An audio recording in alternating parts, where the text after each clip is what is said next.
മക്കളെ ഒന്ന് ശ്രദ്ധിച്ച മക്കളെ. ഹല്ലേലൂയ ഹല്ലേലൂയ ഹല്ലേലൂയ ഹല്ലേലൂയ. ഈ സമയത്തിലൂടെ നീളം ഞങ്ങളോട് സംസാരിച്ചതിന് നന്ദി പറയുന്നു. വലിയ വചന വെളിപാടുകൾക്ക് നന്ദി പറയുന്നു. ആത്മാവിൽ ഞങ്ങളെ വഴി നടത്തിയതിന് നന്ദി പറയുന്നു. Hallelujah hallelujah. മഹത്വം മഹത്വം, ആരാധന ആരാധന. ഹല്ലേലൂയ ഹല്ലേലൂയ ഹല്ലേലൂയ ഹല്ലേലൂയ. മഹത്വം മഹത്വം, ആരാധന ആരാധന. ഹല്ലേലൂയ ഹല്ലേലൂയ ഹല്ലേലൂയ ഹല്ലേലൂയ. മഹത്വം മഹത്വം, ആരാധന ആരാധന. ഹല്ലേലൂയ ഹല്ലേലൂയ ഹല്ലേലൂയ. ആരാധന ആരാധന ആരാധന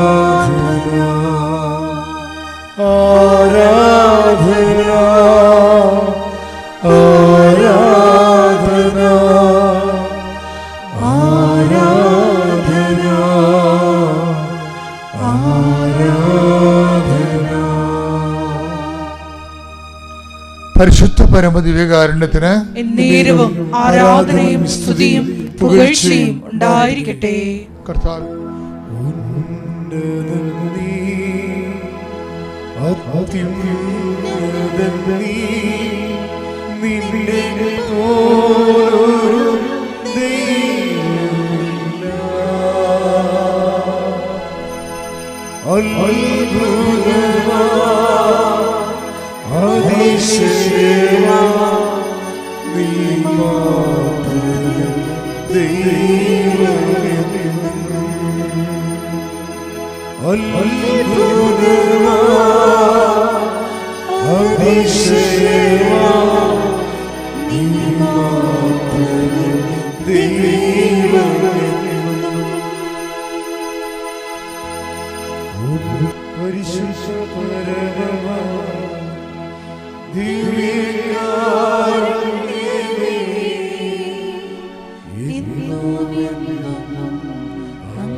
അനുതാപം എല്ലാവർക്കും ആവശ്യമുണ്ടെന്ന് ബൈബിൾ പറയണില്ല.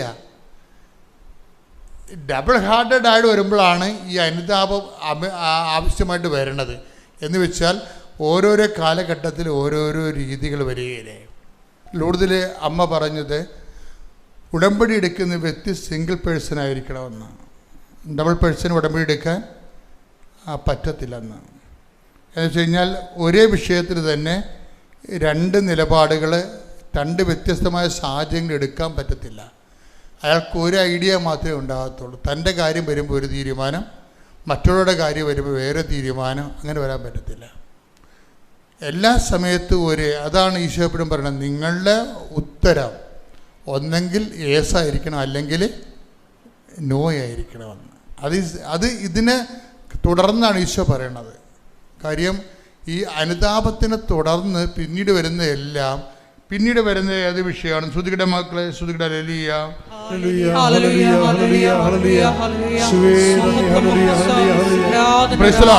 ഇപ്പൊ നമ്മള് ഈ സമരക്കാരൻ്റെ പ്രശ്നം അത് തന്നെയാണ്. കർത്താവിൻ്റെ കൂടെ നിൽക്കുമ്പോൾ ഭയങ്കര ക്ഷമയാണ്, സ്നേഹമാണ്, സഹനമാണെന്നൊക്കെ പറഞ്ഞ് എല്ലാം അംഗീകരിക്കും. പക്ഷേ ഇവർ നേരിട്ട് അവർക്ക് ഒരു വിഷയം ഉണ്ടാകുമ്പോൾ അവർ തനിനിറം കാണിക്കും. ആരാണ്? യാക്കൂബും യോഹന്നാനും. അവർ സമരക്കാരൊക്കെ പറഞ്ഞു വിടുന്നില്ലേ? സമര വിടുമ്പോൾ എന്താ പറയണത്? Take the word of God 9:54 ലൂക്കായുടെ സുവിശേഷം. ലൂക്ക 9:54. ഇത് കണ്ടപ്പോൾ ശിഷ്യന്മാരായ യാക്കോബും യോഹന്നാനും പറഞ്ഞു, കർത്താവേ, സ്വർഗത്തിൽ നിന്ന് അഗ്നി ഇറങ്ങി ഇവരെ നശിപ്പിക്കട്ടെ എന്ന് ഞങ്ങൾ പറയട്ടെയോ? അപ്പൊ എന്താണ് കൊല്ല? അതെന്താണ് 9:54 സമറിയയിലൂടെ ശിഷ്യന്മാരെ ഈശോനെ വിടാതിരുന്നപ്പോൾ ഇവിടെ തനിതരം പുറത്തു വന്ന്. അപ്പം ഡബിൾ പേഴ്സണായവർ കർത്താവിൻ്റെ അടുത്ത് നിൽക്കുമ്പോൾ ശാന്തത, ക്ഷമയെന്നൊക്കെ പറഞ്ഞ് നിൽക്കും. പക്ഷേ ഫീൽഡിൽ ഇറങ്ങുമ്പോൾ സ്വന്തം സ്വഭാവം കാണിക്കും. ഈ ഡബിൾ നിറ ഇവർക്ക് കൊണ്ടാണ് ഇവർക്ക് പ്രോബ്ലം ഉണ്ടാക്കി കൊടുക്കുന്നത്. എപ്പോഴും നമ്മുടെ പ്രോബ്ലം എപ്പോഴും ഉണ്ടാകണം, നമ്മളുണ്ടാക്കണതാണ്. എപ്പോഴും നമ്മൾ ശ്രദ്ധിക്കണം. നമ്മൾക്കൊരു പ്രോബ്ലം ഉണ്ടാകുന്നെങ്കിൽ ആ പ്രോബ്ലത്തിന് പലപ്പോഴും ഉത്തരവാദി ബൈബിൾ അതിനെക്കുറിച്ച് പറയുന്നത് എന്താണെന്ന് വെച്ച് കഴിഞ്ഞാൽ, ദൈവം മനുഷ്യൻ, നമ്മളറിയാം സഭാപ്രസംഗം എടുത്തേ 7:29 ശ്രുതികട ഹല്ലേലൂയ ഹല്ലേലൂയ ഹല്ലേലൂയ ഹല്ലേലൂയ ഹല്ലേലൂയ ഹല്ലേലൂയ ശുവേ നദി ഹല്ലേലൂയ ഹല്ലേലൂയ ഹല്ലേലൂയ ശുവേ ആരാധന ആരാധന ആരാധന ആരാധന ശുവേ നദി മഹത്വം മഹത്വം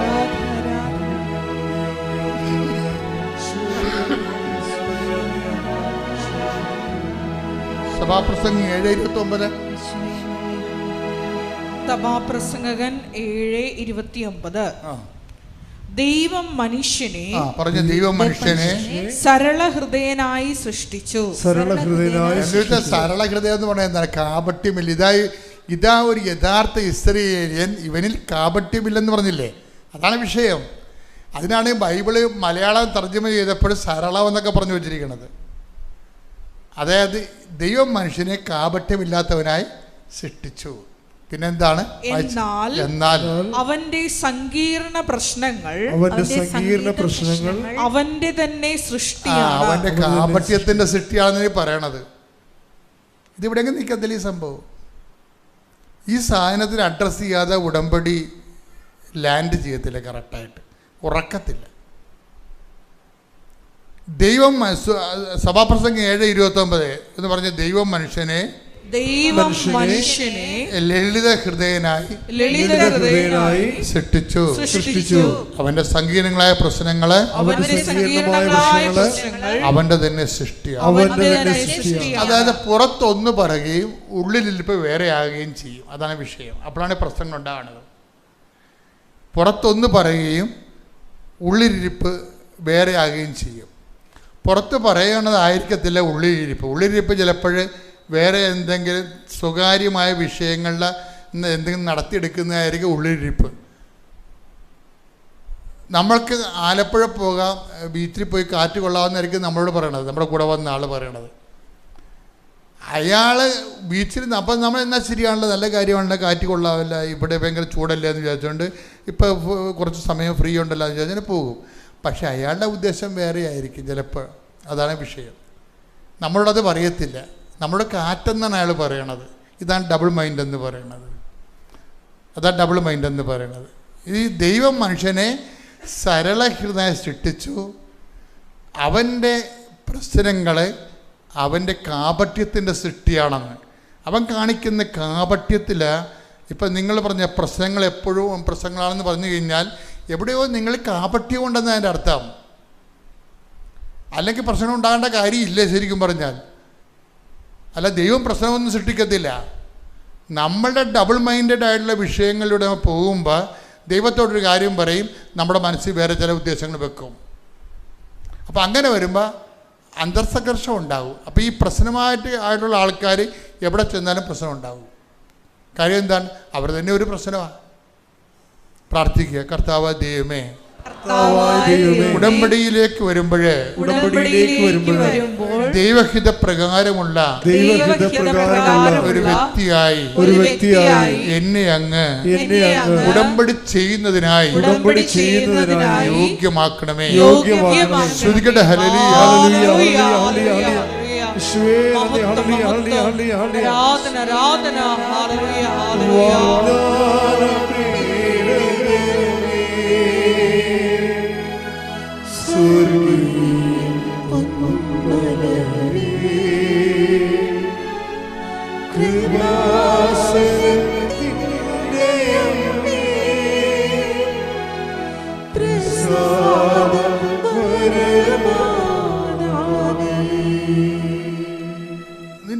ആവശ്യം ജെന്യുവിൻ ആണെങ്കിലുണ്ടല്ലോ, ജെന്യുവിൻ ആവശ്യമാണ്. നിൻ്റെ വിഷയവും ഇത് ഞാൻ എന്തിനാണ് ഇങ്ങനെ ഈ വിഷയം ഐഡൻറ്റിഫൈ ചെയ്യണത്, ഈ ഇങ്ങനെയുള്ള ചില വിഷയങ്ങൾ നിങ്ങൾക്കുണ്ടെന്ന് നിങ്ങളെ പരിശോധിക്കണമെന്ന് അച്ഛൻ പറയാൻ കാര്യം ഉടമ്പടി പെട്ടെന്ന് വർക്കൗട്ട് ചെയ്യാൻ വേണ്ടിയാണ്. ഇപ്പോൾ സോനയുടെ സാക്ഷ്യം കണ്ടില്ലേ, സോനയുടെ എന്തെല്ലാം പ്രശ്നങ്ങളാണ്. സോന കൊണ്ടുപോയി ഉടമ്പടി തൈലം എടുത്ത് അവളുടെ മകളുടെ നാക്കിൽ തൊട്ടു. അത്രയും നാൾ സംസാരിക്കാൻ അവൾ സംസാരിക്കാൻ തുടങ്ങി. പെട്ടെന്നായി സംഭവിക്കുക. ഒരു കാര്യം സംഭവിക്കണം അധികം നേരമൊന്നും വേണ്ട. അതായത് ഈ ഉടമ്പടി തന്നെ എടുത്തിട്ടാണ്. അപ്പോൾ അവൾ പറയണത്, ഞാൻ ചില സമയത്ത് ഇങ്ങനെ പെട്ട് കരഞ്ഞിരിക്കുന്ന സമയം ഉണ്ടാവുമായിരിക്കും എന്നാലും. അപ്പോൾ എൻ്റെ മകൻ ആ ഭസ്മാരം പിടിക്കട്ടെ, അവൻ സുഖപ്പെട്ടവൻ വന്നിട്ട് എൻ്റെ കണ്ണ് തുടച്ച് തരുമെന്ന്. ആ സീന് അവളുടെ ആ സാക്ഷ്യങ്ങളിലൂടെ പോകുമ്പോൾ നമുക്ക് മനസ്സിലാകണം എങ്ങനെയെന്നറിയാമോ? ഒരു ദിവസം സോന പറഞ്ഞ്, കർത്താവേ കുഞ്ഞുങ്ങളെ വളർത്തണമല്ല, എനിക്കൊരു ജോലി എന്ന് പറയും. ഇപ്പോൾ 2 ജോലി കൊടുക്കും. ഒരു ജോലി ഒരു LICയുടെ ജോലി കൊടുക്കും, പിന്നെ ഒരു ജോലി തയ്യൽ ജോലി കൊടുക്കും. ഈ തയ്യൽ ജോലി ഇവൾ ചെയ്തപ്പോൾ ദൈവം അവിടെ ഹെൽപ്പ് ചെയ്തിട്ട് കാനഡയിൽ നിന്നൊക്കെ ഓർഡർ കൊടുക്കും. 2 പ്രാവശ്യം കാനഡയിലേക്ക് സാധനം കയറ്റി അയച്ചു. ഇതെല്ലാം പെട്ടെന്ന് നടക്കുന്നത്. ഇതെന്ത് സ്പീഡാണെന്ന് നോക്കി. ഉടനടി പരിഹാരം എന്ന് പറയുമ്പോഴേ നമ്മൾ ഞെട്ടിക്കുകയാണ്. ആദ്യം എന്താണ് അതെല്ലാം സംഭവിക്കുന്നത് 5 കൊല്ലത്തിനുള്ളിലല്ലേ, 1 കൊല്ലത്തിനുള്ളിലാണ്. 1 കൊല്ലത്തിൽ വേറെ സംഭവം നടന്ന് വീടില്ലാത്ത അവൾ 6 മാസം കൊണ്ട് പുതിയ വീടുണ്ടാക്കി പുതിയ വീട്ടിൽ താമസിക്കും. എന്നിട്ട് അവൾ ഇന്ന് പറയണത്, ഞാൻ എന്താ ഇന്ന് വന്നെന്നറിയാവോ, ഞാൻ അമ്മയെ എൻ്റെ വീടിൻ്റെ പരിവാസത്തിൽ അമ്മയെ വിളിക്കാൻ വന്നതാണെന്ന് പറയും. അതായത് ഇത്രയും സ്പീഡാണ്. ഞാൻ എനിക്ക് ഉടമ്പടി തുടങ്ങിയ കാലത്ത് അമ്മ പറഞ്ഞത് ഉടനടി പരിഹാരമാണെന്ന് പറഞ്ഞായിരുന്നു. അപ്പോഴേ എന്നോട് എല്ലാവരും പറഞ്ഞു അത് പറ്റിക്കലാണ്, ആൾക്കാർ പറയുന്നത് ആൾക്കാരെ കൂട്ടാൻ വേണ്ടിയുള്ള ചെപ്പടി വിദ്യയാണ്, ഇതൊരു ആൾക്കാർ ഇങ്ങനെ ഇത് ബിസിനസ്സായിട്ട് എടുക്കത്തുള്ളൂ പറഞ്ഞു. ഞാൻ പറഞ്ഞു, എന്നോട് പറഞ്ഞതാണ് ഞാൻ പറയണത്, മറ്റുള്ളവർ കേട്ട് അവരോട് ദൈവം പറഞ്ഞിട്ടില്ലല്ല. പറയാത്തവർക്ക് എന്തും പറയാം. എനിക്ക് കിട്ടിയ ബോധ്യങ്ങളിലൂടെ പോകാൻ പറ്റത്തുള്ളൂ. അപ്പം ഞാൻ എൻ്റെ തന്നെ ഉറച്ചു നിന്ന്, ഞാൻ പത്രത്തിൽ ഇന്ന് എഴുതിയിട്ടുണ്ട് ഉടമ്പടിക്ക് ലഭിച്ച ഉടനടി പരിഹാരങ്ങൾ. അപ്പം ഇത് കാണുമ്പോൾ നമുക്കറിയാവില്ല, ഇവളും കുഞ്ഞുങ്ങളും ഇന്ന് മണ്ണോട് മണ്ണ് ചെയ്യേണ്ട ആളാണ്. അവരുടെ ആ മണ്ണിൽ നിന്നാണ് ജീവിതം ഇങ്ങനെ രണ്ടാമത് രൂപപ്പെടുത്തി കൊണ്ടുവരണത്. അത് വിത്തിൻ 1 ഇയറാണ്. 1 വർഷം കൊണ്ടാണ് ഇവളെ കർത്താവ് ഉയർത്തിയത്. അവൾ 6 കാര്യങ്ങൾ 1 വർഷം കൊണ്ട് തീർന്ന്. അതായത് ഒരു 6 വർഷം കൊണ്ട് തീരേണ്ട കാര്യങ്ങളെ 1 വർഷം കൊണ്ട് തീർന്നിട്ട് പറഞ്ഞത് എന്താണ്? അവൾ പറഞ്ഞതെന്നറിയാമോ? എനിക്കിനി പ്രശ്നങ്ങളില്ല മാതാവിനോട് പറയാൻ, എനിക്കൊറ്റ വാക്കേ പറയാനുള്ളൂ, മരണം വരെ ഞാൻ ഉടമ്പടി ജീവിക്കും. ഞാൻ പത്രം കൊണ്ടേ കൊടുക്കുമ്പോഴൊക്കെ ആൾക്കാരോട് പറയും എൻ്റെ അനുഭവങ്ങളാണ് ഞാൻ പറയണതെന്ന്. പത്രം കൊടുക്കുമ്പോഴൊക്കെ ഞാൻ ആൾക്കാരോട് പറയണത് ഞാൻ എന്തായിരുന്നു ഇന്ന് എന്താണ്. അപ്പം എൻ്റെ മകൾ ചോദിക്കും, അമ്മ ഈ കുഞ്ഞു കൊച്ചാണ് അവൾ ചോദിക്കും, എന്തിനാണ് അമ്മ ഈ പത്രം നമ്മൾ കൊടുക്കുന്ന ആൾക്കാർക്കല്ല? ഇവിടെ പണി ഇത് തന്നെയാണ്, രാത്രിയും പകലും സാക്ഷ്യം കേൾക്കുക, പത്രം കൊടുക്കുക. തയ്ച്ചുകൊണ്ടിരിക്കുന്ന സമയത്തും സാക്ഷ്യം കേട്ടുകൊണ്ടിരിക്കും. ആ കർത്താവിൻ്റെ കൃപയിൽ നിന്ന് മാറുന്നില്ല. തയ്ച്ചുകൊണ്ടിരിക്കുന്ന സമയത്തും കർത്താവിൻ്റെ വചനങ്ങൾ കേട്ടുകൊണ്ടിരിക്കും. അപ്പം ദൈവത്തിന് തോന്നും നമുക്ക് ഇതൊരു ഉടമ്പടി ഒരു ജോലിയെല്ലാം കഴിഞ്ഞ് ചെയ്യേണ്ട ഒരു കർമ്മമല്ല ഉടമ്പടി ജീവിതം തന്നെയാണെന്ന് ദൈവത്തിന് തോന്നും. അങ്ങനെയാണെങ്കിൽ ഇവക്ക് പരിചയമില്ലാത്ത സ്ഥലത്ത് കാനഡയിൽ നിന്നൊക്കെ ഓർഡർ വരുന്നത്. അപ്പോൾ ഒരാളെ കയറ്റി കാണിക്കും ICUവിൽ. അപ്പോൾ ഞാൻ കയറുമ്പോൾ എൻ്റെ കയ്യിൽ എപ്പോഴും ഉടമ്പടി കാശ് രൂപ എൻ്റെ കയ്യിലുണ്ടാവും. ഞാൻ തല മുതൽ കാല് വരെ മാതാവിനെ തൊടിയിച്ച് പ്രാർത്ഥിച്ചുകൊണ്ട് ഇറങ്ങിപ്പോരും. അപ്പോൾ ബൈപ്പാപ്പിലാണ് ആൾ കിടക്കുന്നത്. ഒരു ദിവസം പെട്ടെന്ന് ഡോക്ടർ എന്നോട് പറഞ്ഞു, ആളുടെ നില സീരിയസ് ആണ്, ആൾക്ക് ശ്വാസം കിട്ടുന്നില്ല, പെട്ടെന്ന് വെന്റിലേറ്ററിലേക്ക് മാറ്റണമെന്ന് പറഞ്ഞു. വെന്റിലേറ്ററിലേക്ക് മാറ്റണമെന്ന് പറഞ്ഞു കഴിഞ്ഞപ്പോൾ എന്നോട് ഒപ്പിട്ട് കൊടുക്കണമെന്ന് പറഞ്ഞു. ഞാൻ ഒപ്പിട്ട് കൊടുത്തു. തിരിച്ച് ഞാൻ ഇറങ്ങിപ്പോന്നു കഴിഞ്ഞപ്പോഴാണ് എനിക്ക് ഹസ്ബൻഡിനെ ഒന്ന് വെന്റിലേറ്ററിൽ കയറ്റുന്നതിന് മുമ്പ് ഒന്ന് കാണണമെന്ന് ഞാൻ ഡോക്ടറോട് പറഞ്ഞു. ഡോക്ടർ പറഞ്ഞു കണ്ടോളൂ വാന്ന് പറഞ്ഞ് എന്നെ വിളിച്ച് ICUവിലേക്ക് കൊണ്ടുപോയി. അവിടെ ചെന്ന് കഴിഞ്ഞപ്പോൾ ബൈപ്പാപ്പ് വെച്ചിട്ടുണ്ട്. എങ്കിലും ആൾക്ക് ശ്വാസം കിട്ടുന്നില്ല. ആൾ കട്ടിലിൽ കിടന്ന് വട്ടം കറങ്ങുകയാണ്. അപ്പോൾ വെന്റിലേറ്ററിൽ കയറ്റാനുള്ള എല്ലാ സജ്ജീകരണങ്ങളും അവർ ചെയ്തുകൊണ്ടിരിക്കുന്നു.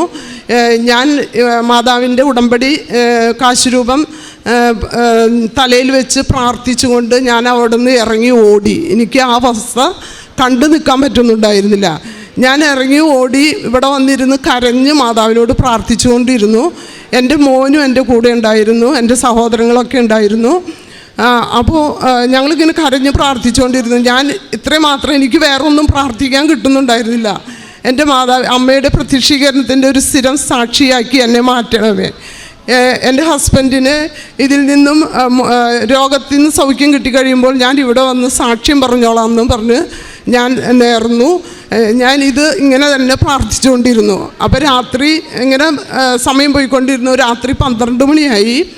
അപ്പോൾ ICUന്ന് ഒരു സുന്ദരിയായ ഒരു നഴ്സ്, എനിക്ക് എങ്ങനെയാണ് അത് പറയേണ്ടതെന്ന് എനിക്കറിയില്ല, നമ്മുടെ മാതാവിനെ പോലെ എനിക്ക് തോന്നി. നീല ഉടുപ്പിട്ട് പച്ച പാൻറ്റും ഇട്ട ഒരു നഴ്സാണോ എന്താണെന്ന് എനിക്കറിയില്ല, എനിക്ക് മാതാവായിട്ടാണ് തോന്നിയത്.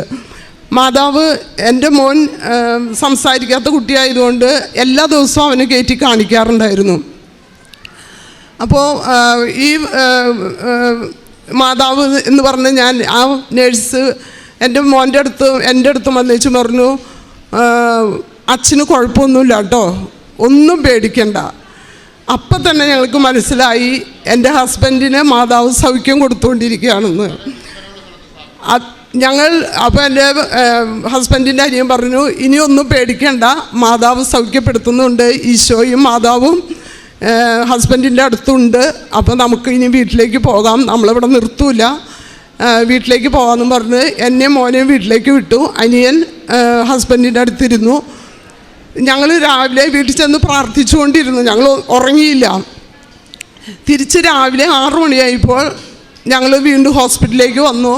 ഹോസ്പിറ്റലിലേക്ക് വന്നപ്പോൾ എൻ്റെ ഒരു ബ്രദറിൻ്റെ മോൾ അവിടെ അസിസ്റ്റൻറ്റ് ഫിസിഷ്യനായിട്ട് വർക്ക് ചെയ്യുന്നുണ്ട്.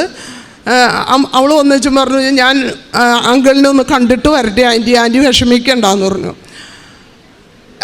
അവൾ ഓടി ചെന്ന് ICUലേക്ക് ഓടി കയറി കുറച്ച് നേരം സംസാരിച്ചിട്ട് ഓടി എന്നോട് വന്ന് പറയാണ്, അങ്കിളിന് ഒരു കുഴപ്പവുമില്ല, വെന്റിലേറ്ററും ഇല്ല, ബൈപ്പാപ്പും ഇല്ല, നോർമൽ ഓക്സിജൻ പോലും ഇല്ലാതെ സ്വയം ശ്വസിച്ചുകൊണ്ട് നന്നായിട്ട് സംസാരിച്ചുകൊണ്ടിരിക്കുന്നു എന്ന് പറഞ്ഞു.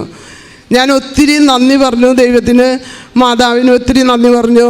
മാതാവാണ് ഈശോയും കൂടിയാണ് എൻ്റെ ഹസ്ബൻഡിന് ഈ സൗഖ്യം കൊടുത്തതെന്ന് ഞാനും എൻ്റെ കുടുംബവും വിശ്വസിക്കുന്നു. അതുപോലെ ഞാൻ ഉടമ്പടി എടുത്ത് 2019 ഉടമ്പടി എടുത്തത്. അപ്പോൾ എൻ്റെ ഇളയ മകന് പുറത്തു പോയി ഉപരിപഠനത്തിന് പഠിക്കണമെന്ന് ഒത്തിരി ആഗ്രഹം ഉണ്ടായിരുന്നു. അവൻ അപ്പോൾ പോകാൻ പറ്റില്ല എന്നുള്ള ഒരു ഇതിലിരിക്കുകയായിരുന്നു. അപ്പോൾ ഞങ്ങൾക്ക് വിഷമമായി, അവന് പുറത്തു പോയി പഠിക്കണം എന്ന് പറഞ്ഞു കഴിഞ്ഞപ്പോൾ ഞങ്ങളായിട്ട് തടസ്സം നിൽക്കുന്നില്ല. ഞാൻ അങ്ങനെയാണ് ഇവിടെ ഉടമ്പടി എടുക്കാൻ വരുന്നത് തന്നെ. 2019 ഇവിടെ വന്ന് നിയോഗം എഴുതിയിട്ടു, മകന് ഉപരിപഠനത്തിന് വിദേശത്ത് പോയി പഠിക്കാനുള്ള അനുഗ്രഹം ലഭിക്കണേ എന്ന് എഴുതി നിയോഗത്തിൽ എഴുതിയിട്ടായിരുന്നു. അന്ന് ഞാൻ ഉടമ്പടി എടുത്ത് വീട്ടിലേക്ക് തിരിച്ചു വന്നപ്പോൾ മുതൽ ഞങ്ങൾക്കും കുടുംബത്തിനും മാതാവിൻ്റെ ഒത്തിരി സംരക്ഷണ വലയും ഞങ്ങൾക്ക് അനുഭവപ്പെടാൻ തുടങ്ങി. ഞങ്ങൾ ഏത് കാര്യത്തിന് വേണ്ടി, ഇവൻ്റെ എന്ത് ആവശ്യത്തിന് വേണ്ടിയും ഞങ്ങൾ ബാങ്കുകാരെ സമീപിക്കുകയോ എന്തെങ്കിലും ചെയ്താൽ അത് ഉടനെ ഞങ്ങൾക്ക് പാസ്സായി കിട്ടുന്നുള്ളതാണ്. അങ്ങനെ ആ പ്രോസസ്സിങ് നടന്നു. കൃത്യം 1 വർഷമായപ്പോൾ, ഉടമ്പടി എടുത്ത് 1 വർഷമായപ്പോൾ 2021, അതായത് 2019 നവംബറിലാണ് ഉടമ്പടി എടുത്തത്. 2029 സെപ്റ്റംബർ ആയപ്പോൾ അവൻ UK എത്തി. ഇപ്പോൾ അവൻ കോഴ്സ് കഴിഞ്ഞു, അപ്പോൾ ജോലിക്ക് കയറിയിരിക്കുന്നു. അതുപോലെ തന്നെ എൻ്റെ മൂത്ത മകൻ, ഞാൻ പറഞ്ഞു ഹിയറിംഗ് ബേഡ് ആണെന്ന് പറഞ്ഞു അവൻ. അപ്പോൾ അവനും ഇവനേലും കൂടുതൽ ആഗ്രഹം പുറത്തുപോയി പഠിക്കണം എന്നുള്ളതായിരുന്നു. അപ്പോൾ ഞങ്ങൾ ഏജൻസിക്കാരെയൊക്കെ സമീപിച്ച് കഴിഞ്ഞപ്പോൾ അവർ പറഞ്ഞു IELTS ഒക്കെ പാസ്സാവണം, അപ്പോൾ മോന് കേൾക്കാത്തത് കൊണ്ട് അതിന് സാധിക്കില്ല. അപ്പോൾ ഞങ്ങൾക്ക് മനസ്സിലായി അവന് പോകാൻ പറ്റില്ല. വിസിറ്റിംഗ് വിസയ്ക്കൊക്കെ പോകാൻ പറ്റും, അല്ലാതെ മോന് അവിടെ പഠിക്കാനോ ജോലിക്കായിട്ടോ പോകാൻ പറ്റില്ല എന്ന് പറഞ്ഞു. അങ്ങനെ ഞാൻ അടുത്ത ഉടമ്പടി പുതുക്കാൻ വന്നു കഴിഞ്ഞപ്പോൾ ഞാൻ നിയോഗം എഴുതി വെച്ചിട്ടു, എൻ്റെ മോന് ഒരു ഗവൺമെൻറ് ജോലി കിട്ടണം എന്ന്. അവൻ സിവിൽ എൻജിനീയറിങ്, അതായത് പോളിടെക്നിക്കിൽ സിവിൽ എൻജിനീയറിങ് കഴിഞ്ഞതാണ്. അങ്ങനെ ഞാൻ എഴുതിയിട്ടു. പെട്ടെന്നാണ് അവൻ PSC എക്സാമൊക്കെ എഴുതണ്ടായിരുന്നു.